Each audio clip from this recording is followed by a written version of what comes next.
my enrollment counselor, she literally would call me a couple times a week and was like, hey, you haven't scheduled this test. Hey, this is what we're waiting for. And I finally got tired of getting the phone call every day.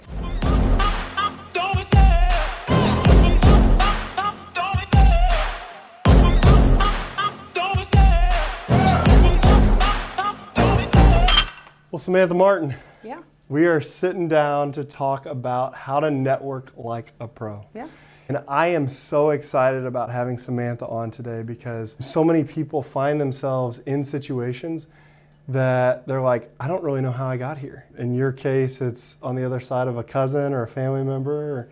So we're going to talk about all of that today. Can you tell me a little bit about who you are and what you do? We're obviously in a nurse's office of some sort. Can you tell me a little bit about that? I'm Samantha. I am the health assistant in the nurse's office at a school. I've been here 3 years. And what is your role? What do you do? I help with everything.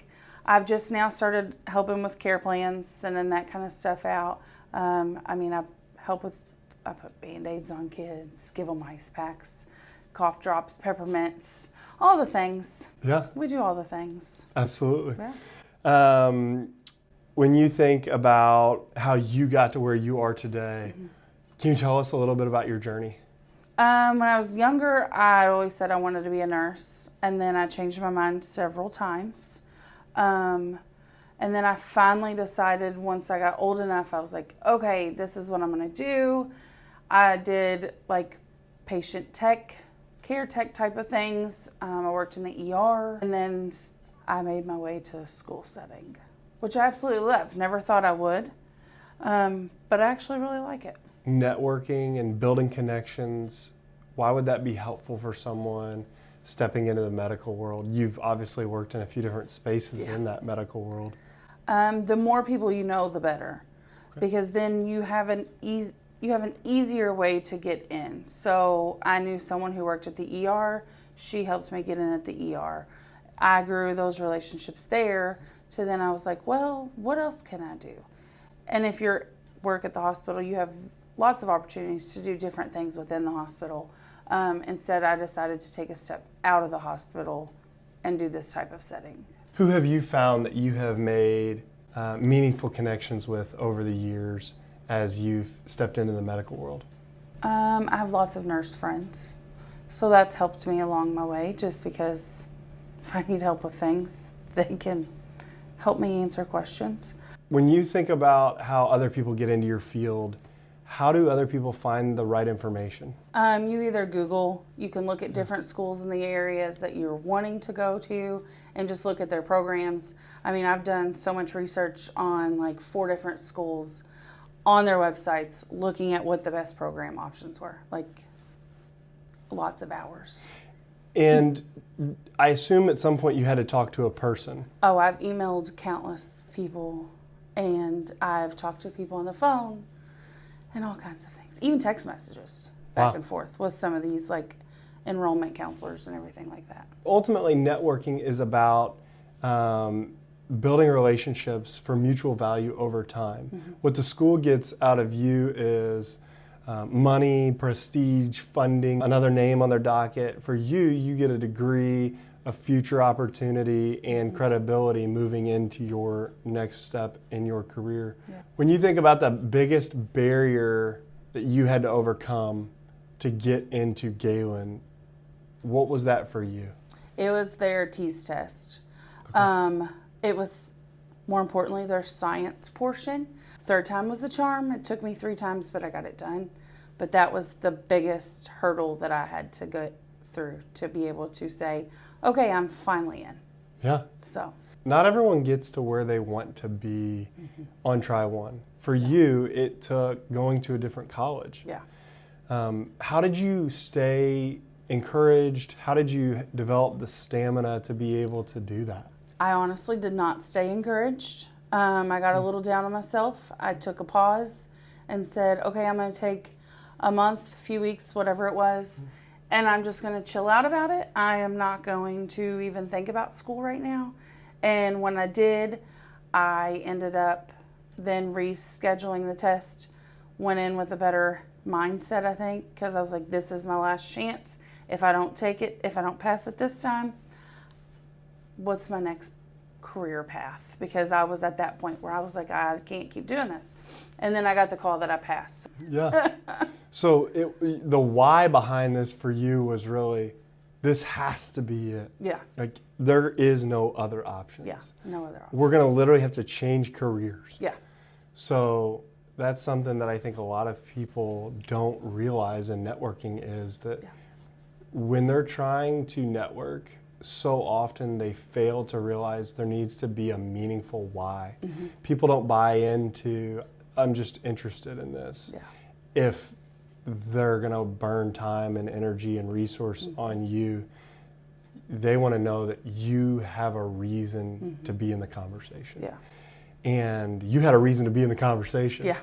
And you weren't going to let up. No. And I bet, you can tell me I'm wrong, but I bet there was an administrator, there was a admissions officer, there was a person somewhere in that journey that was like, we have to help this girl.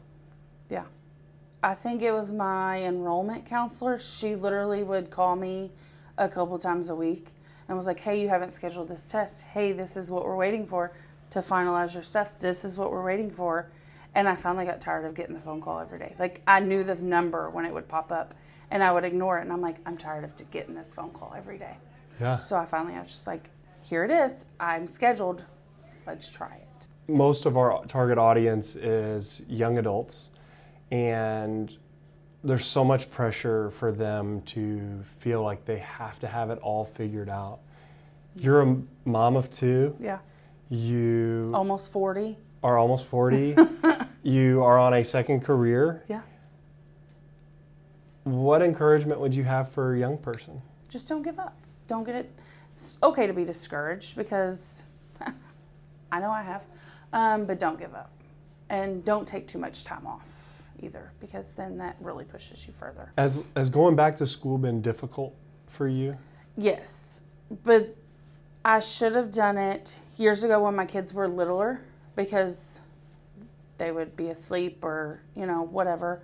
Now that they're older, they're in sports, lots of after school activities, and I am number one that has to take them everywhere.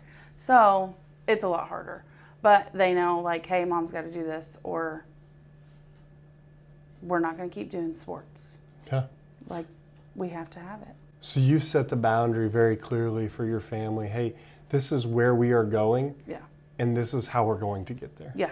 That's great vision. Yeah. That's really awesome. And I think great vision makes a big difference too in achieving your goals down the road. People who are insecure in a early conversation with a new contact, a new connection, a new enrollment counselor, a new employer, a new coworker, how would you encourage them to start a conversation?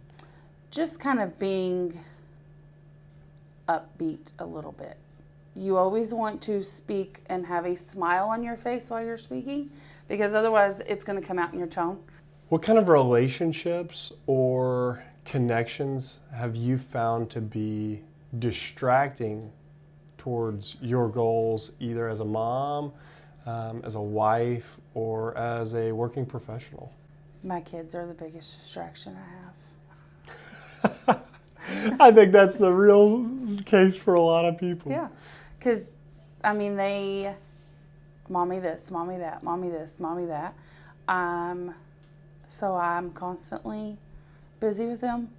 And then if I'm having to study or something like that, it's when they go to bed. What do you find is the most effective follow-up for someone after meeting them the first time? You can always just shoot an email to somebody if you have their email and just say, hey, it was nice meeting you. Anything like that, just to let them know, hey, I enjoyed this. Or that way it keeps your name on their radar as well. So, in a good way. Yeah. Solidifies you, double reminds them, all the things. Very good. How do you tell if someone has good character? The way they act around, everyone else, and how they act behind a closed door. Because they can act nice to your face, but then behind a closed door, you might see a different side. So, as a school health aide, how do you build instant or quick connections with families when delivering bad news? I always just ask how they are, no matter what I'm calling about. I always say, "Hi, this is so-and-so. How are you today?" And you really mean it. Yeah, just so I can soften the transition into what I have to ask. Hot take. How long do you think you should wait before following up with someone after first meeting them for a professional relationship? I've always heard it's at least 24 hours. Okay. Yeah. And you found that to be true? Yes. You can. Have you ever gotten a major opportunity just from a single connection? Yes. How so? It was at a previous job years ago, and I became really good friends with my boss, and they promoted me faster than some other people. And what was your role? What were you doing? I went from being just a cashier to a shift manager, Wow. and I got over a $5 raise, which was a lot back then. Yeah, it's still a lot It's today. still quite a bit, yeah. If you go from 15 to 20 bucks, that's Yeah. a lot of money.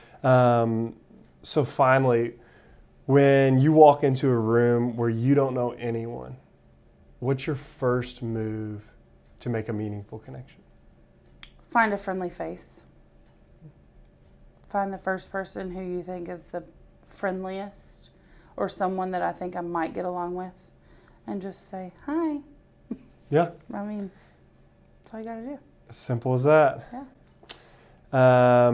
If you were 18 again, with no meaningful connections, trying to get into the medical space, what would you do in the first 30 days of going on a medical journey? I would have probably asked more questions from like my high school counselor who helped with those types of things, instead of just being like, gap year. I'm taking a gap year, which I did. But I would have actually been more focused on what I was wanting in life instead of trying to party after high school. Is there anyone you'd like to shout out, or anyone you would like to thank for helping you along your journey? My one coworker that I work with every day, Tara, she has helped me a lot. My kids, actually, because if it wasn't for them, I don't know if I would be in this spot. And then, of course, my husband, because he's told me all the time, "You've got to get it done." So I'm finally getting it done. Well, thanks for sitting down with us today. Yeah. This has been really cool to hear about you stepping into the medical space, the journey you're on, the journey of where you're going. And I'm excited to continue to see what happens next in your world. Any final thoughts, any words of wisdom for a young person looking into the camera going, "Man, as a young person, don't forget this"? You're always going to make mistakes. No matter what happens, you're always going to have a mistake, but always make sure you set goals and try to stick to your goals. Don't give up, so then you can succeed in life. Thank you. You're That's awesome. I'm going to give you a fist bump. We'll get out of here. Thanks.